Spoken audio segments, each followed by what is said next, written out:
Hey, beer appreciators! สวัสดีครับ Welcome to Beer Time Story, the platform where beer and brewing knowledge is shared. Okay, for today's session, we're gonna have a good burp about into the world of bottle and can conditioned beers topic.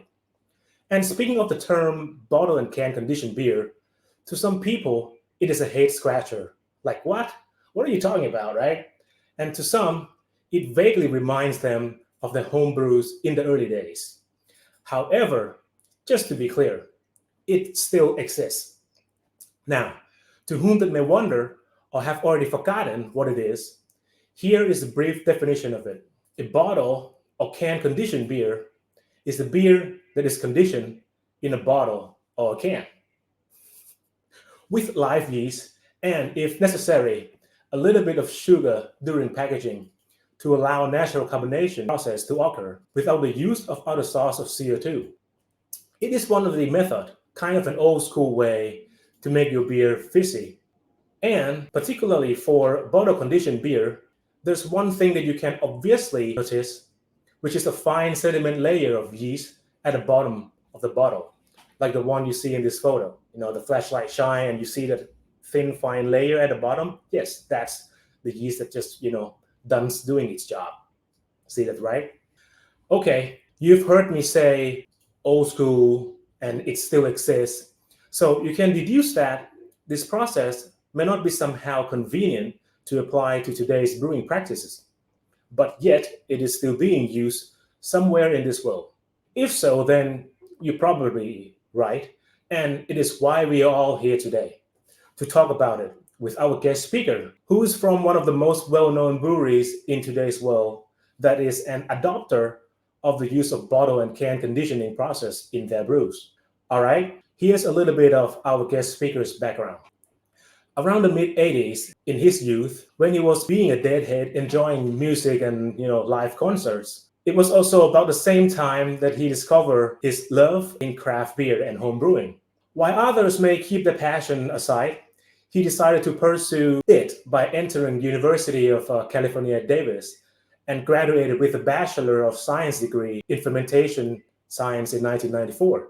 Soon after that, right off University gate, he was hired by a relatively established 14-year-old microbrewery up in Chico, Northern California, named Sierra Nevada Brewing Company.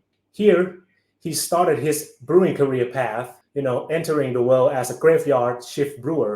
Then several years later, he was promoted to become a cellar manager, and later on, enroll in all sort of brewing position within the breweries, including an assistant brewmaster.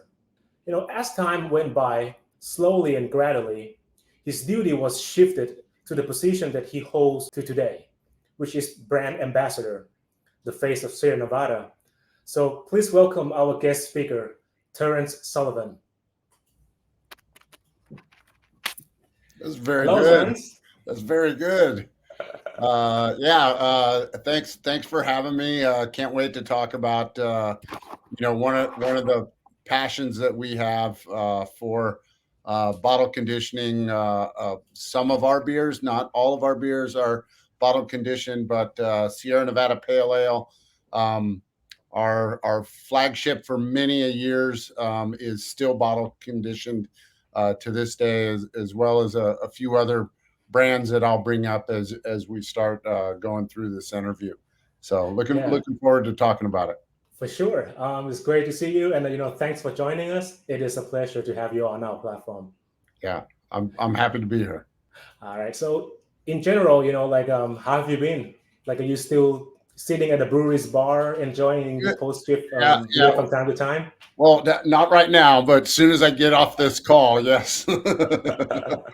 Can't wait for that, um, right? yeah, I'm just finishing up my day's work, and got actually funny because you brought up my love for music and the Grateful Dead, and that really Yeah. got me uh, into a journey to really want to pursue craft beer. I loved beer. I mainly grew up, when we were home brewing, we were doing a lot of, obviously ales. They were much easier. A lot of stouts.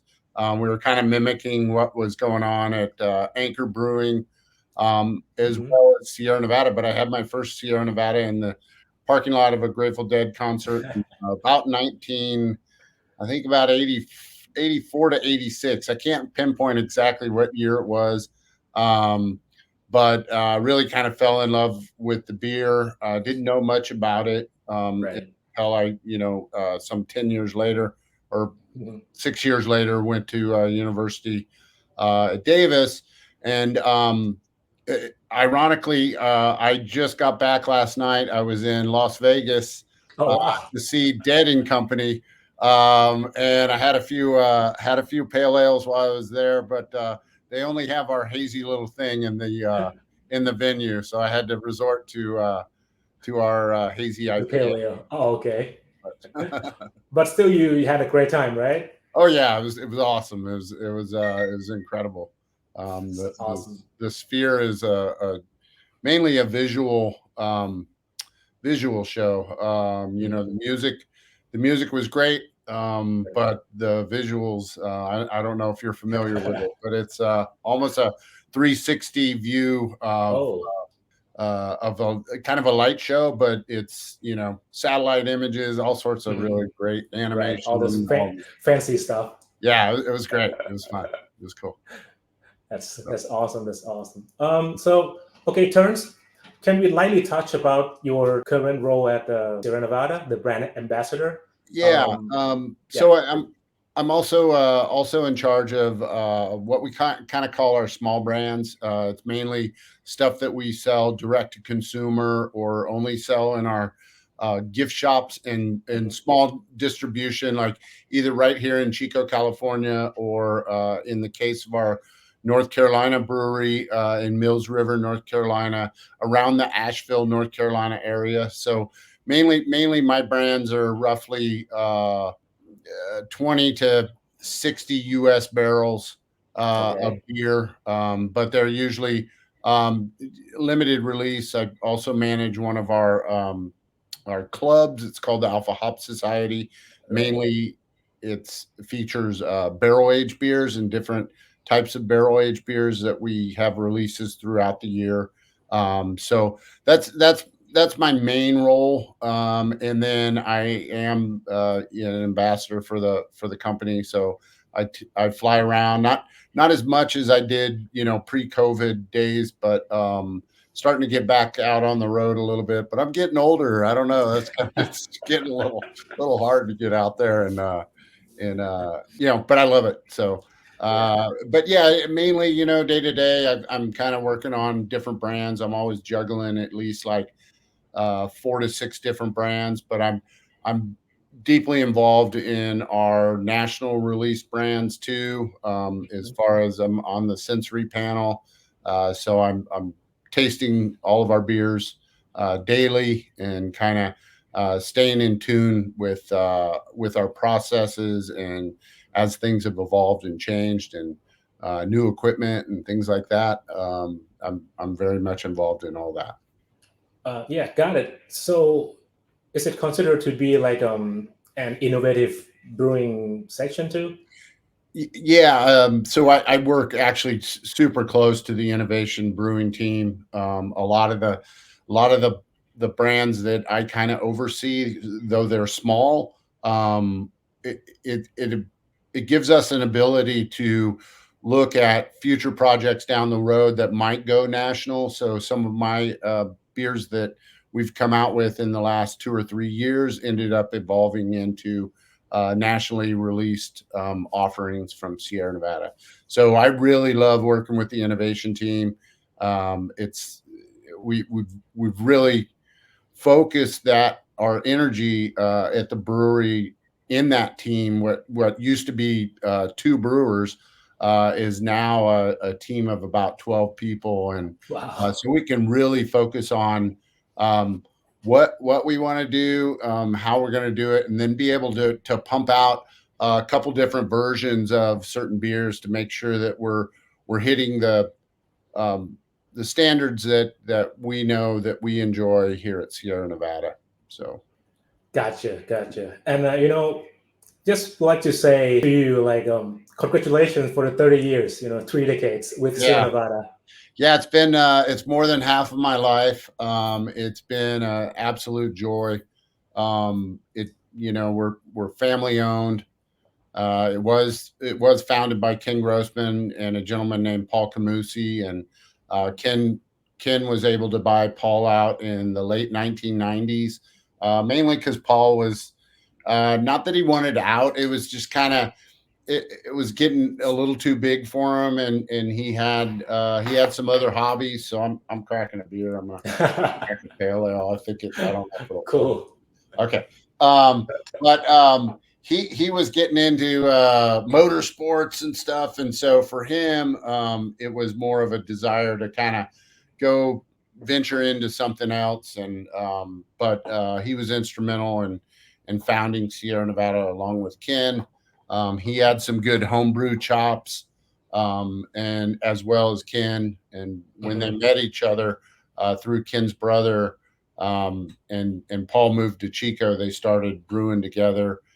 Ken had his home brew shop, and that was, Ken moved to Chico area in the early 70s, opened up a home brew shop in the mid 70s, and him and Paul started brewing together, and they were perfecting pale ale and some other beers, and they were getting a lot of requests to make beers for parties and events around town. And so they knew of some breweries that were kind of starting up, and Ken ended up taking a lot of classes at the local junior college, learned how to do sanitary welding, learned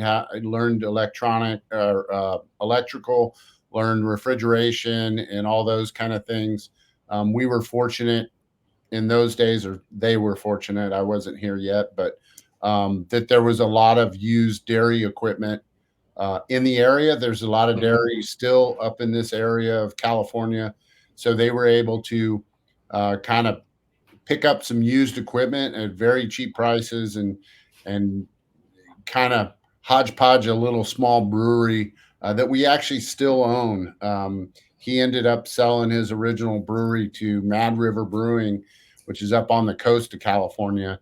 And we went up several years ago. I think it was about in 2018 something. Yeah, 18. I think it was 2018. We went up and retrieved that brew house and brought it back to Chico, and it's now on a trailer.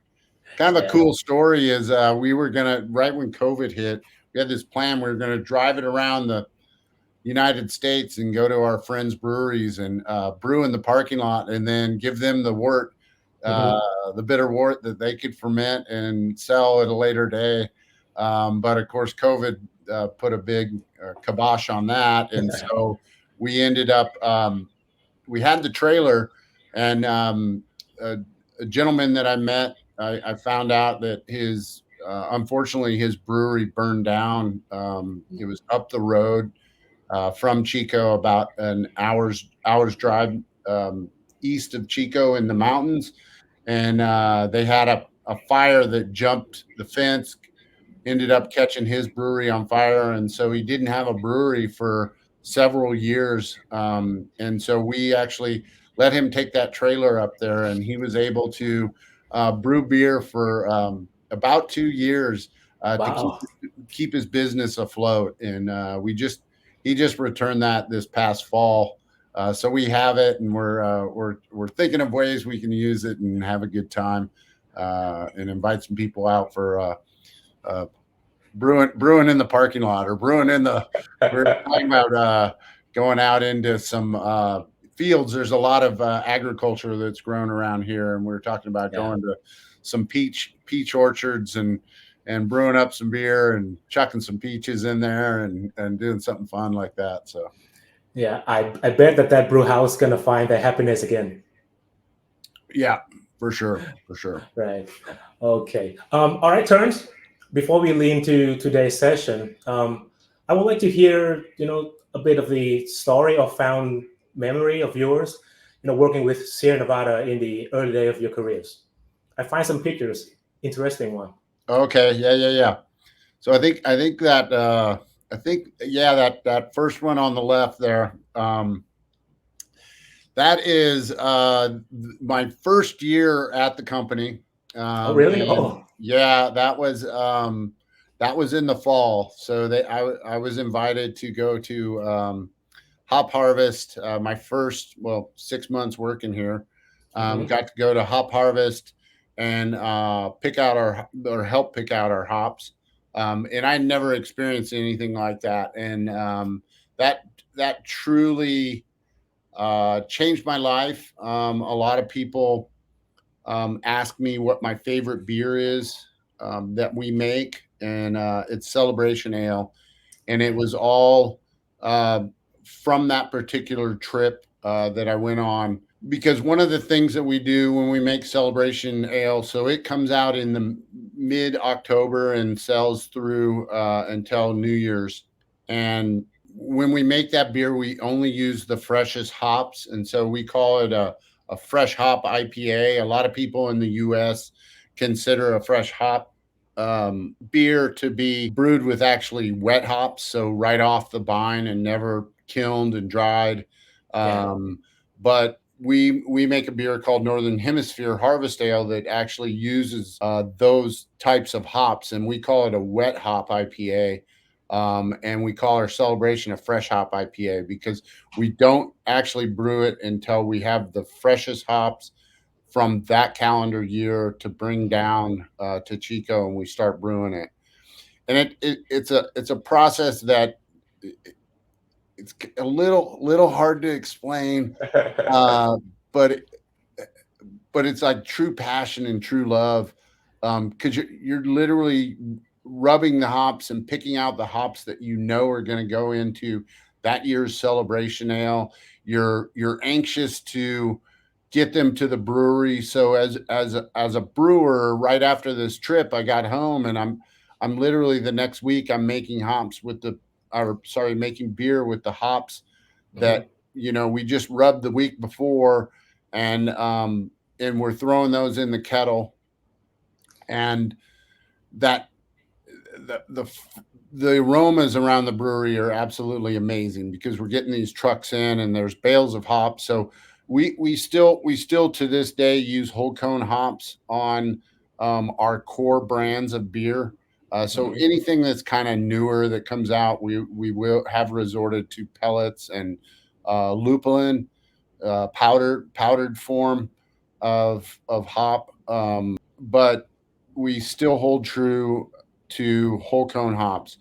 We used to brag about we were a 100% whole cone hop brewery. Yeah. We just can't do it anymore, mainly because most of our suppliers uh, don't store the hops in bulk whole flower form anymore. Yeah. They're processing them pretty quickly into pellets because the majority of most U.S. brewers and world brewers are using pellets. Pale ale, celebration ale, porter, stout, um, our Bigfoot Bigfoot? barley Yeah. wine, and torpedo are all done with whole cone hops still to this day. So going back to the celebration story, so you're picking those hops, you're brewing with them, you're watching the fermentation. Back in those days, most of it went through our open fermenters. So you're seeing the fermentation. You're going in there. You feel it, Uh, yeah? you're transferring onto dry hops, and you're tasting throughout. Once it's chilled, everybody's like, "Oh, first tank chilled. Let's go taste it." And you're tasting the beer. When the first filtration run flows through, everybody knows. Everybody goes to the filtration room and samples right off the plate and frame filter. Now Uh-huh. it's just centrifuge only, but back in those days it was lightly centrifuge and then plate and frame filtered. So you're tasting it there, but you know what? You can't actually drink it. I mean, it's not going to be available to drink because we're going to bottle condition it, and so you have to wait another 12 to 14 days before the beer is actually sellable. So once we get the hops in, you're not going to actually get a finished product Hmm. for another 30 days. So it's this anticipation, and you just can't wait to open up your first celebration ale or go next door and have your first pint of celebration. And that's what makes that beer so special to all of us here at the brewery. And I know a ton of our fans. We have a group of pub regulars that come in, and they're getting up there in age. They're in their 80s, and one of them is 91, and Wow. they still ask me every year, right about the beginning of September, when's the release date? When's the release date? Because they really want to be there, and they want to have one of the first pints that comes off. So That's awesome. And your first year, you're saying that you went for the hop selection, right? mm-hmm. And Yep. who's the gentleman in between you, the white shirt and the green shirt? So the white shirt is Ken Grossman. That's our founder, still involved to this day. Usually is in here every day. We've been trying to tell him to kind of semi-retire, and so he will sometimes take half days on Fridays. But he's still so involved in the business. Still does a ton of what we call wrenching. He's welding. He's out there. We just built a new packaging facility in the back, and he was there every single day, and from dusk till dawn, making sure everything was working right. The gentleman in the green shirt is Steve Dressler. He was our brewmaster at the time and has since retired. Steve retired back in about I want to say right around 2017, 2018, right in that range. So he still lives here in Chico. He was doing a little bit of consulting. I'm actually going to have lunch with him this week. Okay, that's good. Your friends. And the other gentleman in the dark shirt, that's Bart Whipple, and Bart still works here. Bart just passed 39 years right before I hit my 30th year.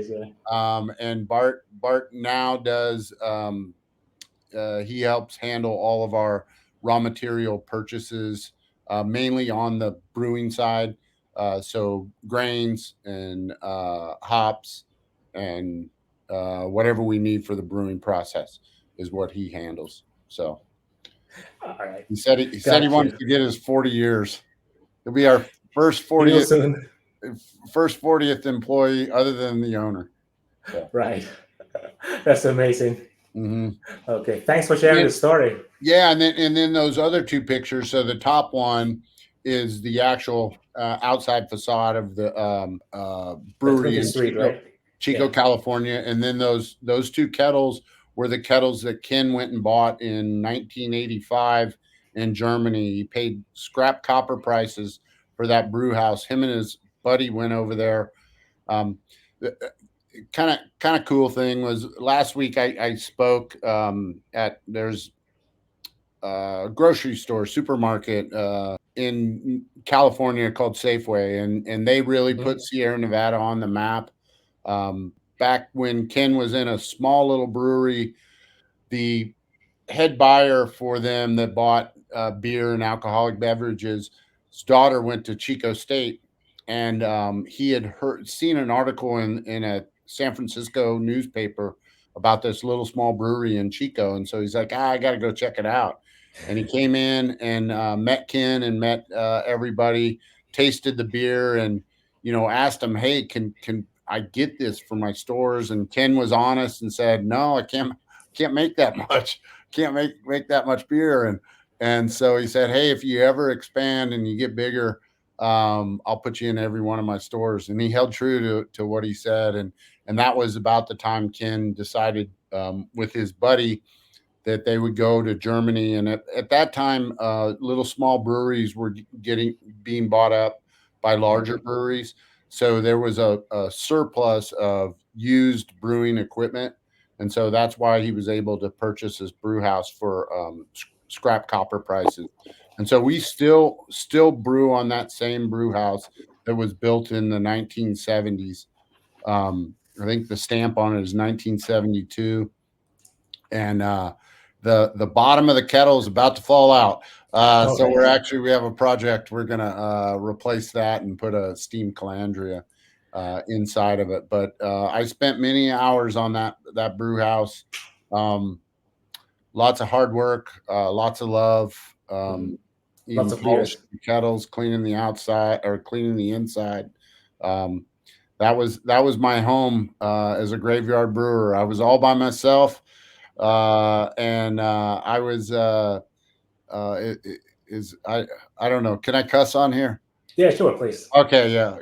I was a pig in shit. Um, I was making beer.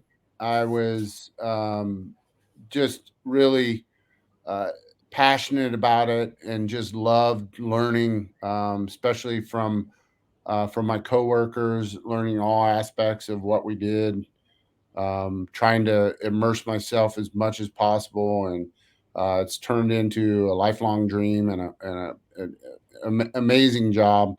It's really I try to tell people that are interested in becoming brewers, young people that are maybe going to school, um, get to know like the most important aspect of making beer and making quality beer is to know every facet of it, and also know your raw materials. So like this, rubbing the hops, like you shouldn't, you should know what you're going to put in the kettle.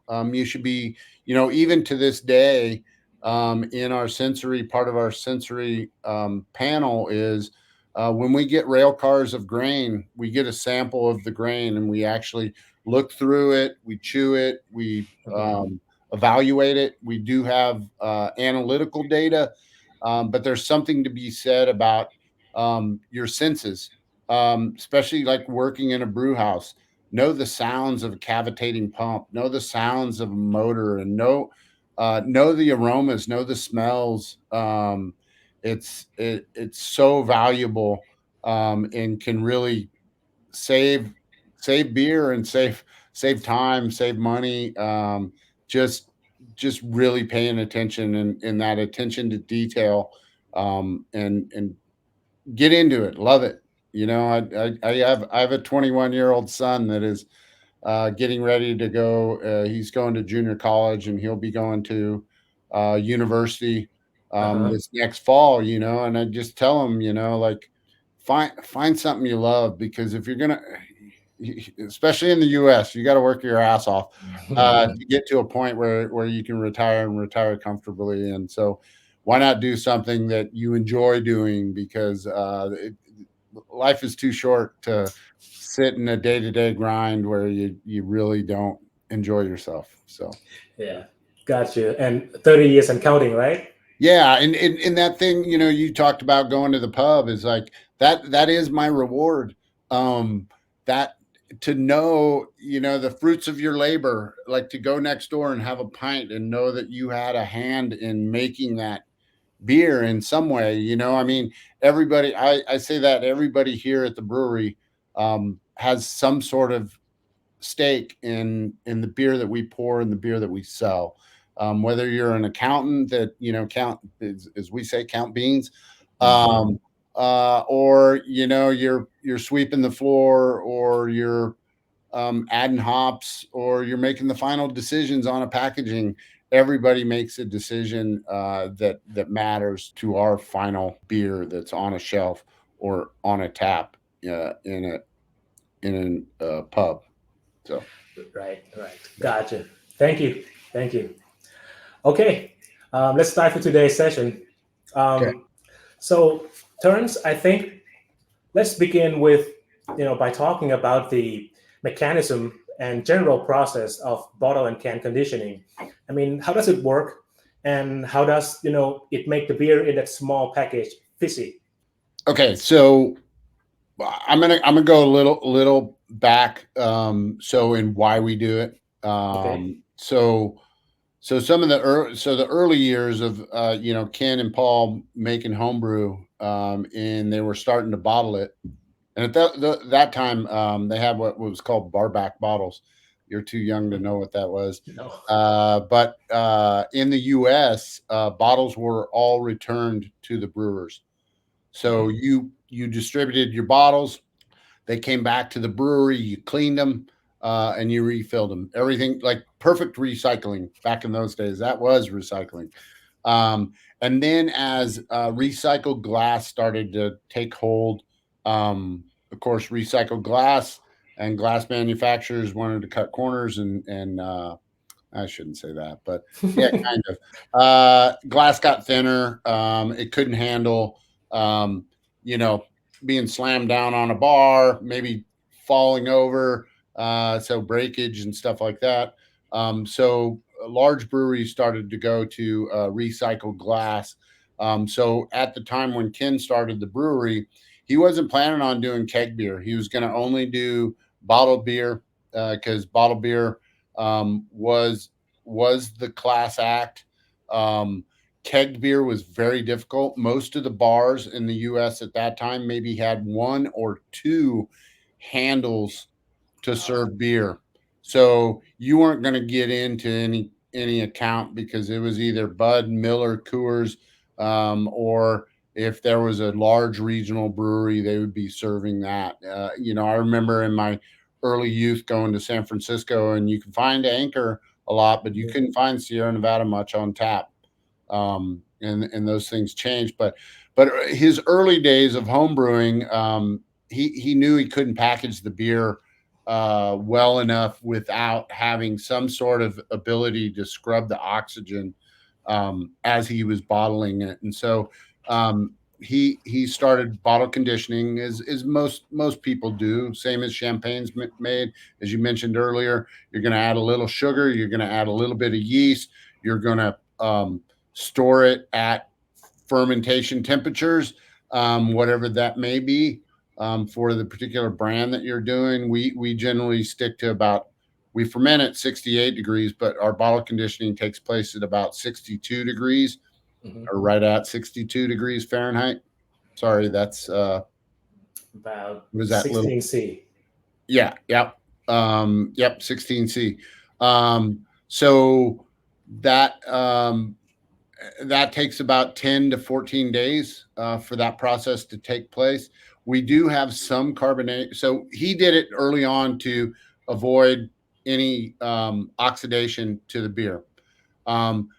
His first bottling line that he purchased and was able to start bottling beer was actually he bought it from Fritz Maytag, and the story goes that it was actually one of Al Capone's.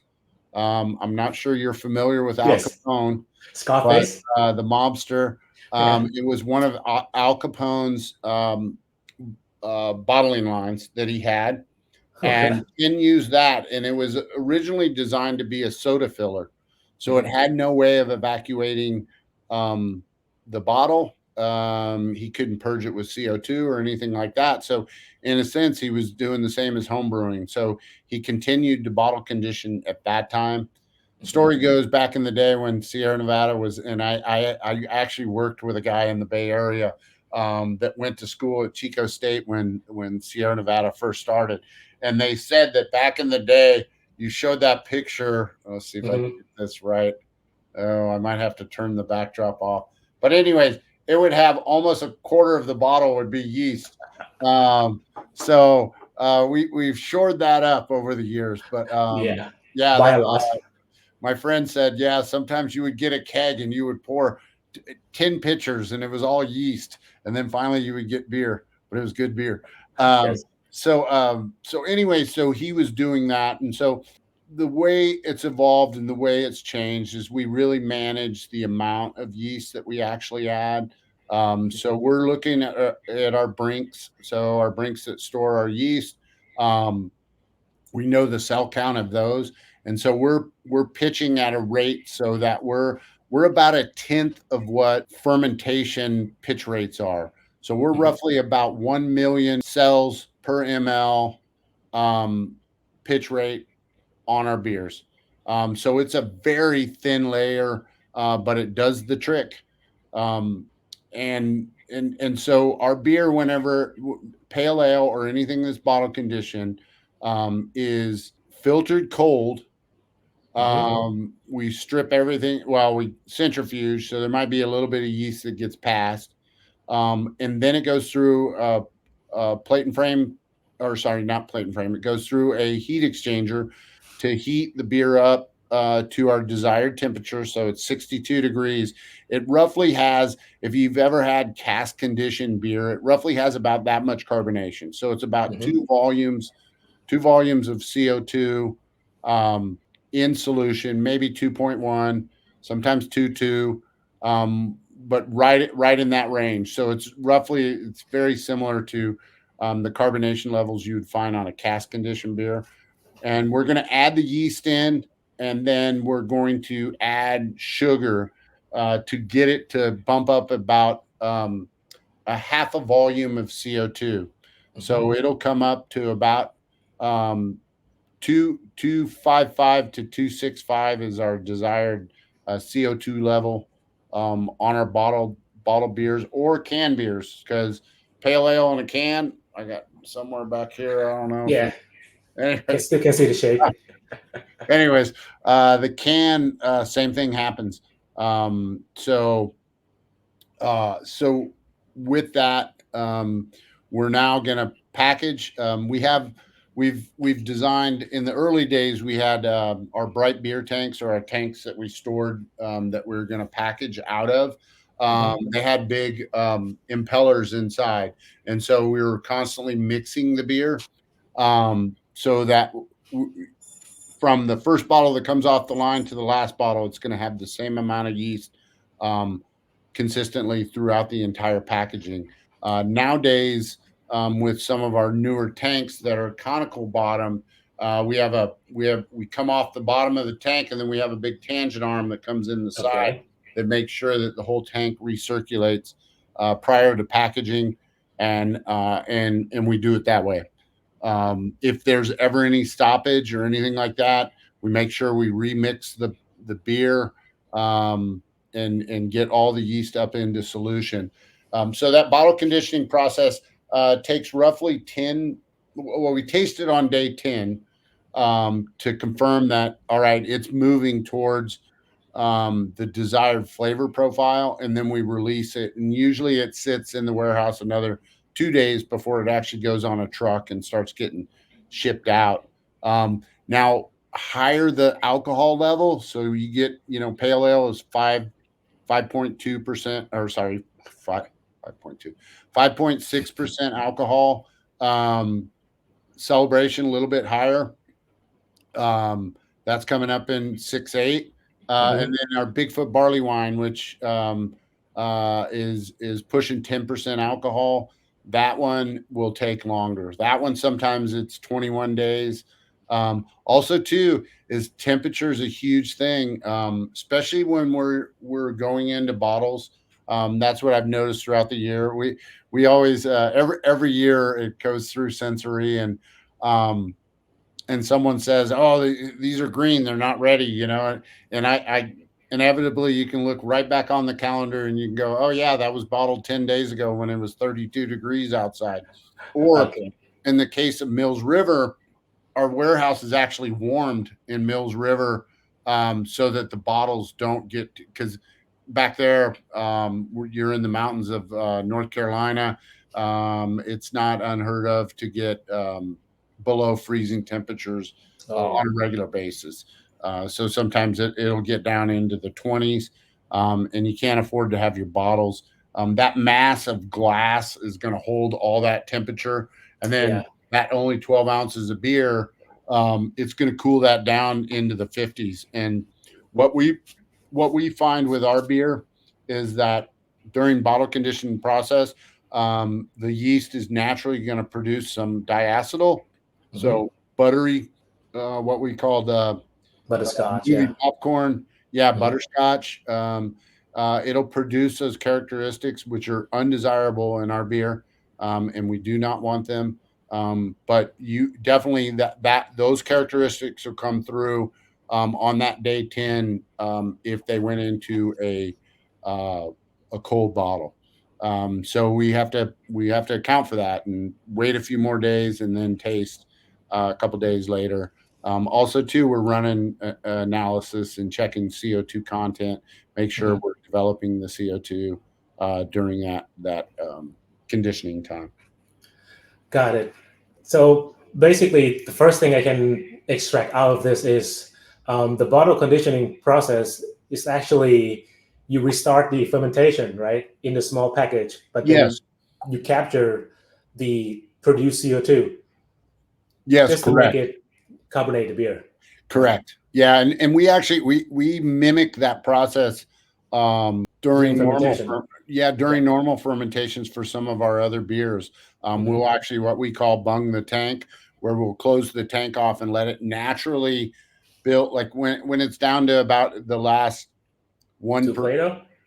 about the last last couple Platos of fermentation, we'll close the tank off and let it naturally build up pressure. And then obviously the CO2's got to go somewhere, and it goes into solution. And so we try to do as much natural carbonation as possible. We're fortunate enough and nowadays where our breweries are big enough, and it was economical for us to actually put in CO2 recovery plants. So we have those. So any CO2 that we're actually have to pump into the beer would be derived from fermentation CO2, cleaned. Got it. And it's kind of cool to hear that the bottle conditioning method was chosen out of the necessity of the bottling equipment that Ken had at that time, right? And to encounter the inability to do CO2 purge or counter pressure filler, and the live yeast in the bottle itself going to help scavenge any excess oxygen that's in the bottle too, right? Well, and the benefit behind it is it locks in freshness longer. Because naturally with a crown finish, a can, you're not gonna see it so much, but definitely in a bottle, you start getting oxygen ingress through the top of the crown. It'll literally start invading the bottle. That CO2 will stay alive for quite a while, and it'll scrub up any of that CO2. So we think our pale ale is a little bit more shelf stable than a lot of beers out in the trade. Not only is our specs for bottling itself at a very high bar, but also just to have that yeast in there really helps for the finished beer and for the shelf stability of that beer. We're probably, well, I know in the U.S. we're the largest bottle conditioning brewery. There has been debates on whether I'm trying to remember who in Australia still bottle conditions, but they we're kind of neck and neck with the volume, but it comes at a cost. It's not cheap, and I say it's not cheap. It is cheap. You're putting some sugar in there, Yes. non-GMO sugar, by the way, and we used to use tapioca was our sugar source, and then potato was for a while, and the thing that costs money is the amount of storage. So when we package our beer, like I said, we hold on to it for 10 to 14 days. It's got to be stored somewhere. So our warehouse space is probably a brewery our size would have maybe a tenth the size of warehouse space than we do, especially when we get to celebration time, because we're cranking out celly. So our warehouses are quite a bit bigger, and is the warehouse manager and all of his employees say it's like a giant Jenga game out in the warehouse. We're doing celebration now because they're moving beer all around to try to only like two of our warehouses are warm storage, and the rest are cold storage. So you really gotta manage that area because every square foot is at a premium during that time of the year. So Yeah. And you mentioned that once the beer is kind of finished fermentation, you transfer it cold, send it through filtration, you warm it up, send to the, say, the dedicated tank, mix in the yeast and the sugar, and mix it again, and then transfer it to the bottling line and package it them, right? correct. And then you have to store those bottle or cans in a dedicated warehouse Yes. to Yep. allow the fermentation to happen. Natural carbonation make your beer fizzy, and the warehouse has to be super large. And does it have to be temperature controlled too? Yes, temperature Okay. controlled. It's controlled at 62 degrees. Right.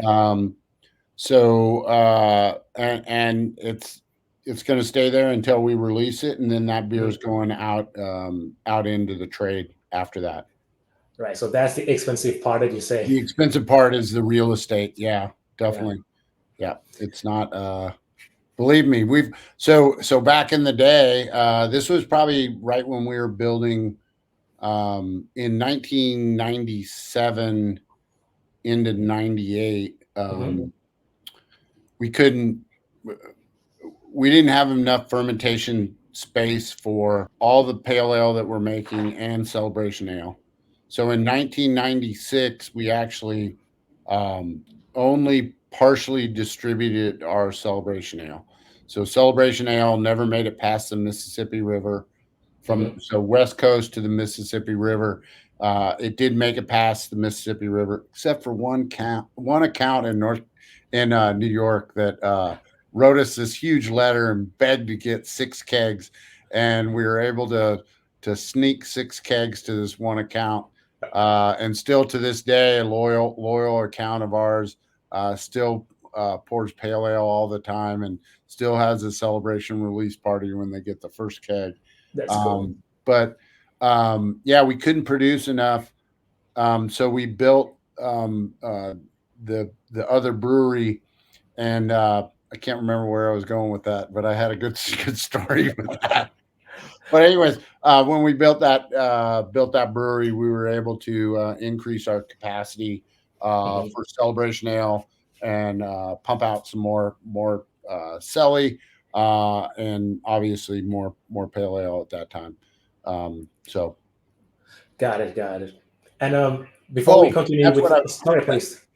That's what I was going to say. At that time, we actually ventured to go away from bottle conditioning pale ale, and so we did a bunch of trials where we actually took our pale ale and we tank conditioned it only, and no bottle conditioning, and put it in the bottle and ran it through sensory, and it was such a different flavor profile. So that bottle conditioning adds a lot of fruity characters to it. We get a lot of green apple out of it, or sorry, a lot of like red apple, a lot of fruity characteristics that really popped. Like I just popped this bottle and it was like, so good.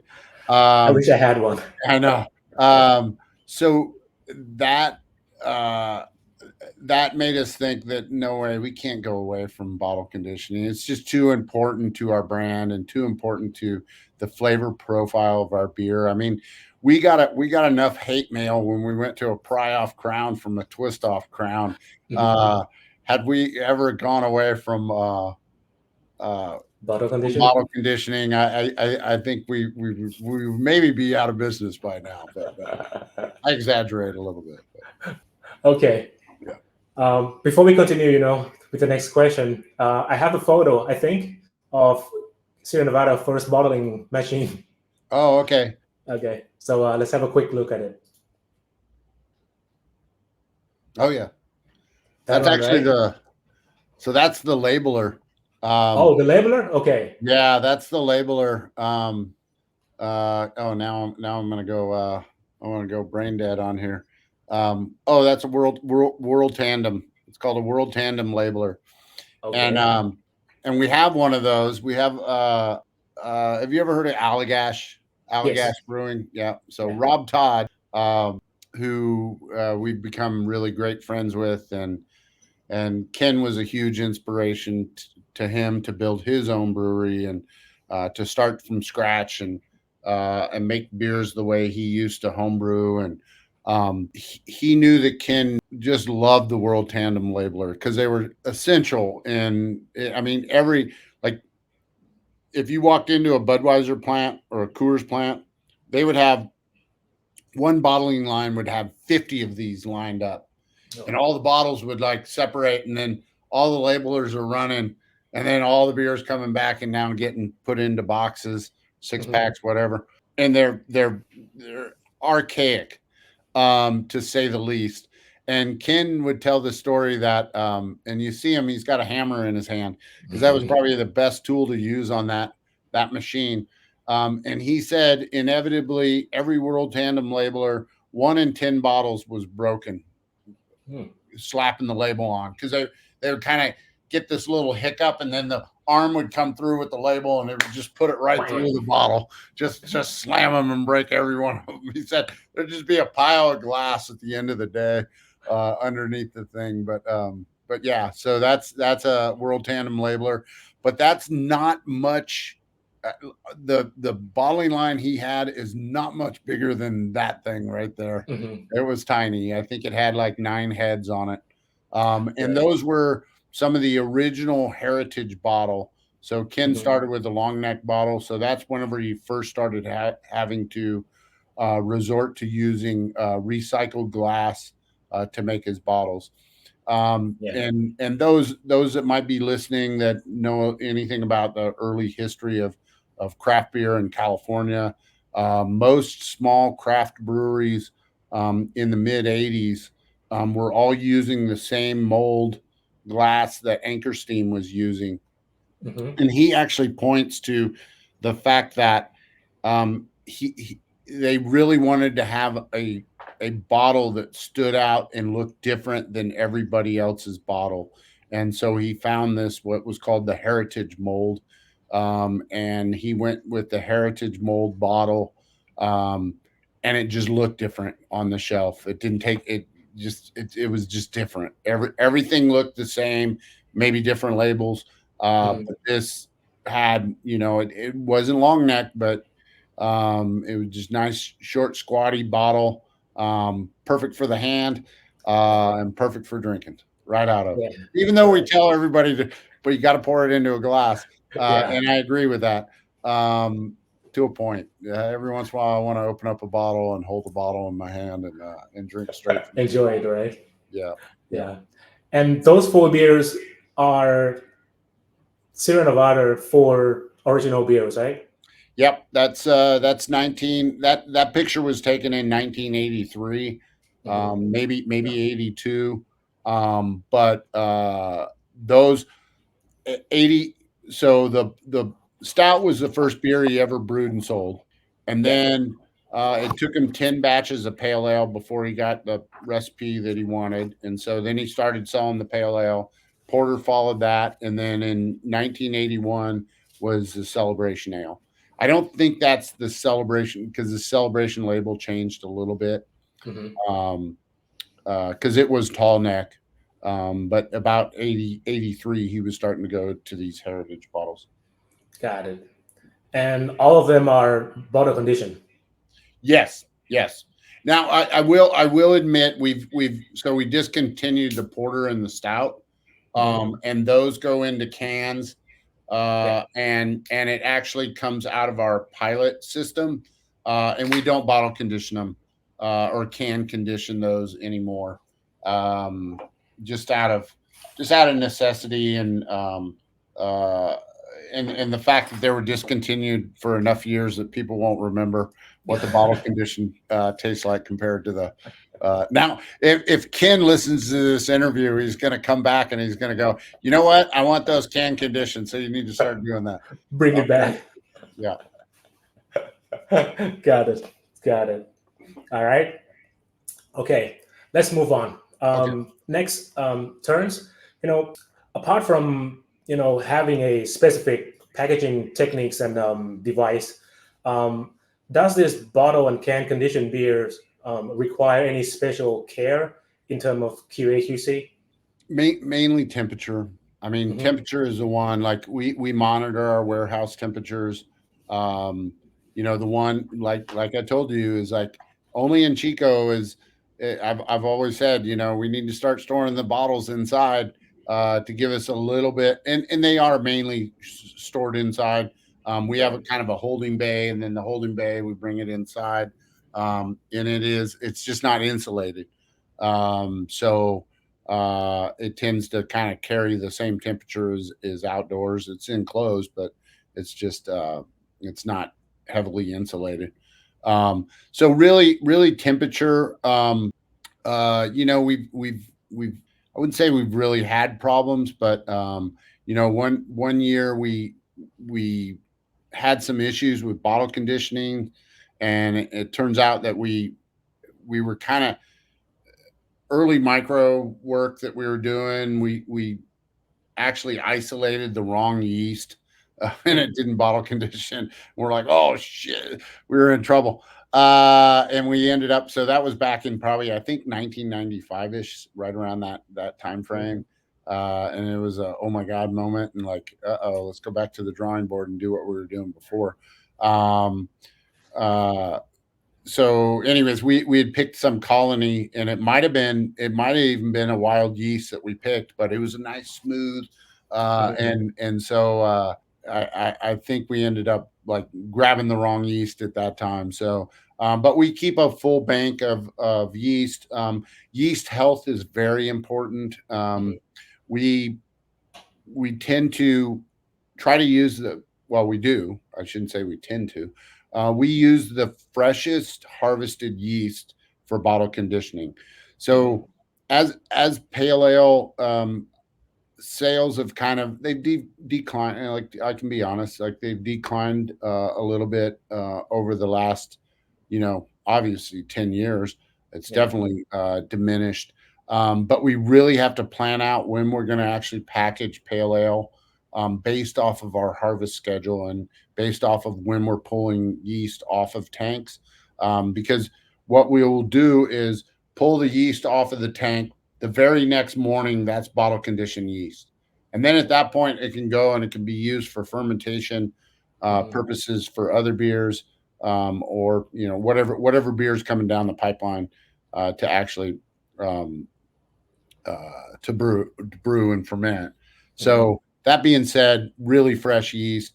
In the early days of building our brewery in North Carolina, we ran into some problems um, where we had to hold yeast for an extended period of time, and we really saw a poor bottle conditioning process. We still got the bottle conditioning done, but it was very slow, Hmm. and it we had to wait that extra time, like I was talking about the off character of diacetyl or Hmm. butterscotch, kind of coming in strong on like day 10 when it should have been gone.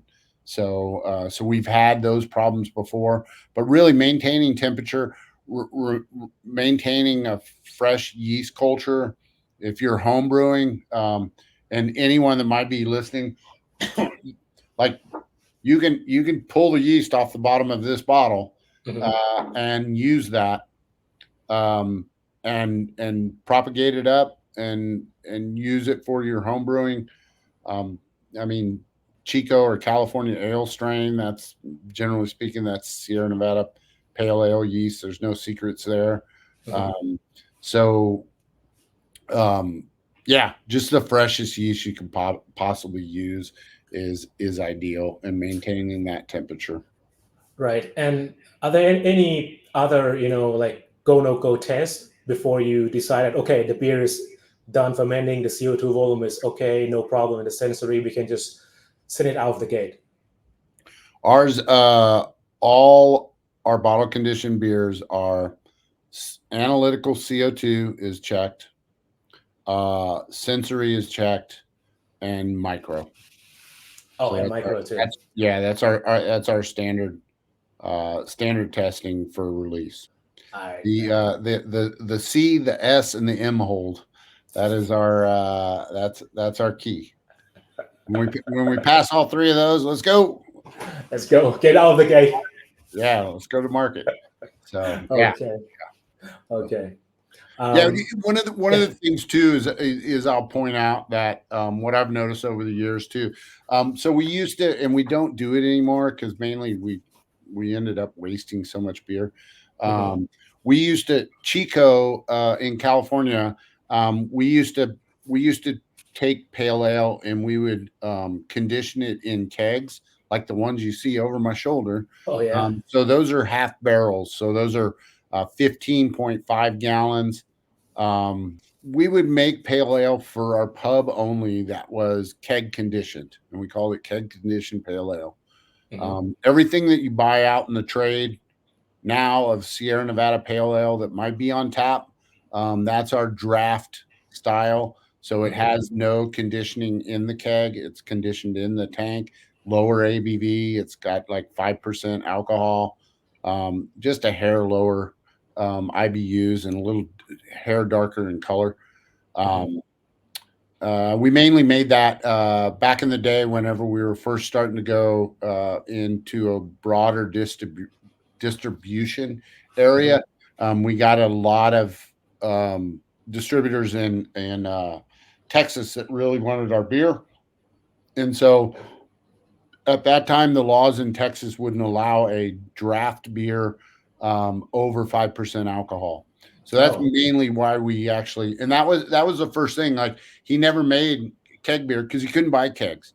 Like back in those days, you couldn't like when he Mhm. was like you couldn't buy a small. He built a small brewery because you couldn't buy a small. You couldn't go to someone and go, "Hey, I want a small brewery." Like nowadays, you couldn't go and buy a keg.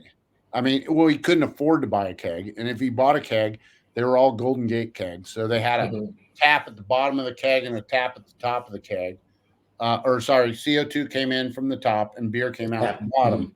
Mhm. Some people are probably still using them, but he was able to buy those for super cheap from the Budweiser plant down the road when they were starting to go to these what's called a Sankey valve Big. Yeah. on a keg, and so anyway, so we did make we got this request from locals of like, oh yeah, you know, let's do pale ale that's keg conditioned. And like, okay, all right, we can do that. And we put in a new kegging line. And this was probably, I want to say maybe the late 90s. And we put in bright beer tanks like we normally have, but the bright beer tanks, the sample ports are at about 60 barrels. So that's Mhm. 120 kegs. So we would rack off 120 kegs, but over in the pub when we served it, by the time it got old, we had only served like about 40 kegs. So we would dump 80 kegs every single time we did it. Wow. And also too, as I started noticing, because I would I drank draft pale. Like that's Mhm. my beer, draft pale. Now it's hazy and draft pale. But I would drink the draft pale because I always thought the draft pale tasted better. And then one day I was over there and some people were drinking. They're like, "Why don't you have the pale?" And this is this is now probably the early 2000s. And I had them pour me a pint, and shit you not, it was god awful. It was so bad. And it was just loaded with diacetyl. And I'm like, pull that handle, get that handle off of here. And so the next day I got Ken and I got Steve and Uh-huh. got a couple people, and we went over to the pub and we everybody got a pint, and they're like, oh my gosh, because like everybody would drink something else that was on tap. You know, all the regulars Yeah. drank pale ale. And where we screwed up is the regulars probably like the diacetyl. We all Mhm. hated it. And we're like, no way, man, we're not pouring that shit. And so we ended up, we bought a piece of equipment where we could take the kegs and we could rotate them 180 degrees. So we'd take the Mhm. pallet and we'd spin it upside down, and then we'd store that for about 5 days. And then 5 days later, they'd come over and they'd flip it back over. Because what happens with it's all about this is my big thing, and I'll die with this Mhm. theory and I'll go to bat with any professor that has a much more prestigious degree than myself. But it's all about surface area. So Hmm. the bottle, the way the bottle is designed, and that layer of yeast just sits so flat across that bottle, and now your 12 ounces of liquid, right? Yeah. 12 fluid ounces of liquid, and that yeast is sitting right across that layer, and it's working on that volume, right? Now look at those kegs behind me. That's 15 and a half gallons of beer. Mhm. And you know what happens when the yeast settles in the bottom of that keg? It's literally in a dollop about this big. And so that surface area of that little dollop of yeast right at the bottom of that keg, trying to work on that 15 and a half gallons of yeast. So we actually ended up buying this piece of equipment where we could rotate the kegs to constantly kind of mimic Agitating. Hmm. getting the yeast into solution and having it work on all the beer. But what we ended up finding out is with our keg beer, we would taste it at 21 days and go, okay, it's almost there. Bring it back on 28 days. Taste it on 28. Now we can take it over to the pub. And we never had a problem after that, except for the fact we're dumping 80 kegs every single time we package it. So we decided after COVID and we shut down the pub, we're like, we're never bringing that back. Like, sorry. And I still have this, I have one adamant pub regular that just literally almost screams at me every time I see him on Thursdays about where's my pub pale ale. And I just tell them, you know what, you can go buy a can if you want. You can get a can, Yeah. taste the same. And So, they don't carry cans. so basically, at this point, the pale ale um, in the cake is only in draft version, right? There's no cake Yeah, condition. yeah, and it's not conditioned. It's a whole different recipe and a whole different uh, Okay, animal, so to say. got you. Yeah. And can you taste the difference, between pale ale that is bottled and can conditioning versus the Oh draft yeah, version? yeah. If you're sitting them side by side, yeah, for sure, for sure. I mean, even the color, like looking at them, color is Hmm. the bottle's a little lighter in color, more fruitiness. Hmm. We get a little bit more maybe more sulfur type of aromas in the kegged beer Hmm. versus the bottle and can. So, Gotcha. It's pale ale, but kind of a different entity for yeah, bottle condition and yeah, can version yeah. versus cake. And like I All right. said, we did that mainly so we can sell it In in Texas? Texas, which was a huge volume for us, at that time back in those Okay. days. And then we just maintained it. We just kept it the same. All right. All right. It's Gotcha. it's very confusing Yeah. to our consumer, but it's who we are, and it's just how it is. People always ask us, "Why the hell do you do that?" And it actually is a pain in the ass because Yeah. it'd be so much easier just to do one recipe and treat it differently downstream Hmm. than to make two different beers altogether.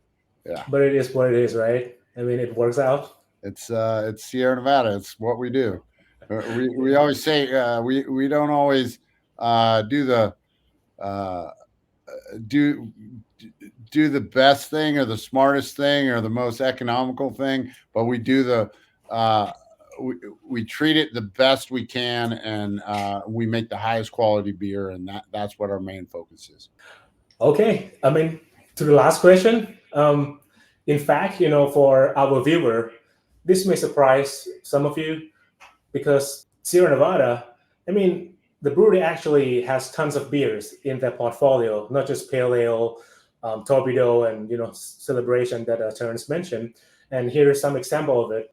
So the question is, Terrence, I wonder from this current beer portfolio, right? We now know that pale ale and celebration and Bigfoot are bottle condition. Are there any other beers that's gone through this bottle and can condition?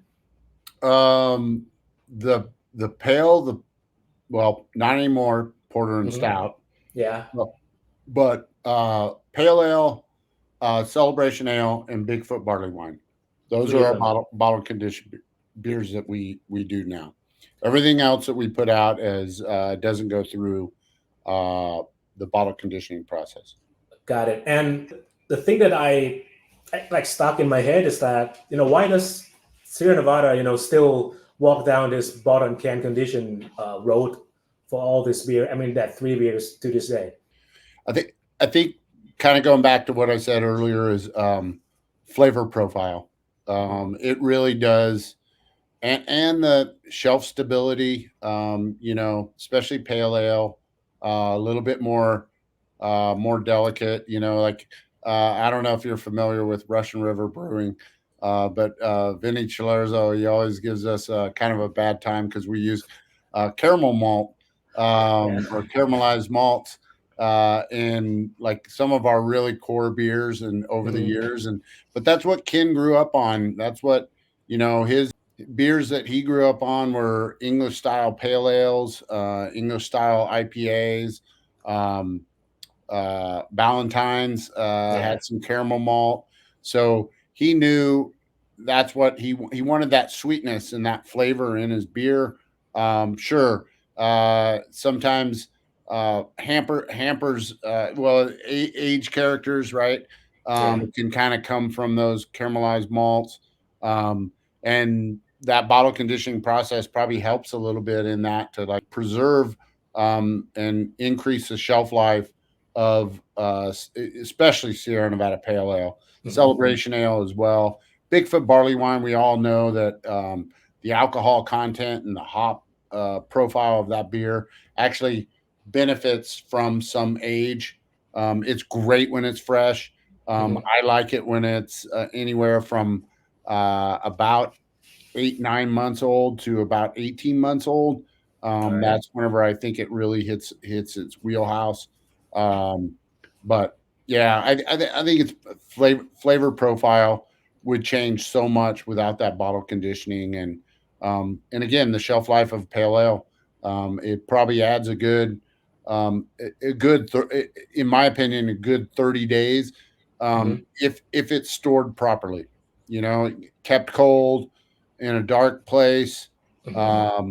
What would normally start tasting off after, with our process and our guidelines uh, of our bottling line, pale ale ideally would start to or it would probably start falling off after 60 days. I think we internally, with our pallets, we start to see it kind of a little bit start to diminish Mhm. at 90 days, depending on how it's actually stored. I mean, every week we taste um, kind of some older beers, and we do some uh, portfolio, or we do like a little taste assessment where we have like uh, 1 month old, 2 month, 3 month, all the way Right. up to 5 month old beer, and we're tasting through those. And we've really, I don't know what I mean. We talked about it for the last year of like I don't know what's going on, but um, it doesn't age the way it used to. I'll just tell you that. It's Oh. yeah. Mhm. So some of our beers, like especially when you start getting into that 90, 120, 150 day, they're pretty. I mean, you can pick them out if you're Yeah. on the panel and you're tasting all the time. Mhm. But like we all say is like generally speaking, like whenever I'm in the trade, um, I I still love those beers. Now here's one thing is if we have people that are listening that do drink pale ale Right. all the time, the the code that you see on the bottle or the can is the day it's actually packaged. Yeah. So you got to always assume those 14 days is in house for bottle conditioning or can conditioning before it actually gets on a truck. It's probably going to take about a week from it to get on a truck to the distributor to get on the shelf. So, generally speaking, I like to say that a 30-day-old pale ale that you're tasting is probably really only about a 15-day-old pale ale, Right. because it's not aging when it's bottle conditioning. There is no aging process going on at that time. Maybe hair, Yeah. but if it's taken care of, it's actually doing just fine. Right. So mainly is to focus on the flavor stability, consistency of delivering the same great tasty beer to customer. Yes, correct. Gotcha. And you guys have never considered to do a bottle condition or can condition for the hazy little thing, right? No. Don't even say that. It's not gonna happen. Well, at least everyone's left already, because if they heard you say that, they'd come running They're in gonna this kill me, room huh? screaming at you. Like, don't even suggest that. Nah. Just kidding. Yeah. Okay. All right. Turns. I've run out of the questions. Do you have any final say about this topic? No, I think we covered it pretty good. That was good. Okay, yeah, Terrence. I mean, thank you so much for your time. Joining us today, chatting with us. I love all the stories and knowledge that you share. It Thank is you. greatly appreciated. I appreciate it too. Thanks for inviting me, and I'm glad I could finally hook up with you. I know you were trying to get a hold of me for a little while, so yeah. That's absolutely. I mean, it's good session. It's good Yeah. session, and I hope that I can return you a favor by buying you beer at Up in Chico next time if I'm there. That sounds great. I'd love to meet you face to face. Yeah. Thanks, Tom. Okay. All right. Sure. I think we have to say goodbye here now, and in the meantime, cheers All right, and peace. take care. Yeah, Peace. please. Oh, peace. Yeah, peace. Peace. All right, Okay. take care. Yeah, you too. Good to meet Take you. care. Yeah. Okay. What an awesome session. To hear such stories, from one of the pioneer breweries in craft beer and brewing world about their decision to take a dirt road route, in their brewing process by selecting, this bottle and can condition process, a method which is pain in the butt if you have ever used it once or twice, and this forced carbonation is a game changer. But they did it out of necessity at the get-go from day one. Not only that, they also kind of sharpen the technique, perfecting the process, and carrying it through today's world and deliver it in the way that represent this type of beer carbonating method in the most gorgeous way in the package, which is their Sierra Nevada Pale Ale, the one that is near and dear to my heart. All right. I hope that everyone finds a moment to have a good burp about throughout this session. The good burp session will be back in no time. So stay tuned. Until next time, cheers and Sawadee Krab.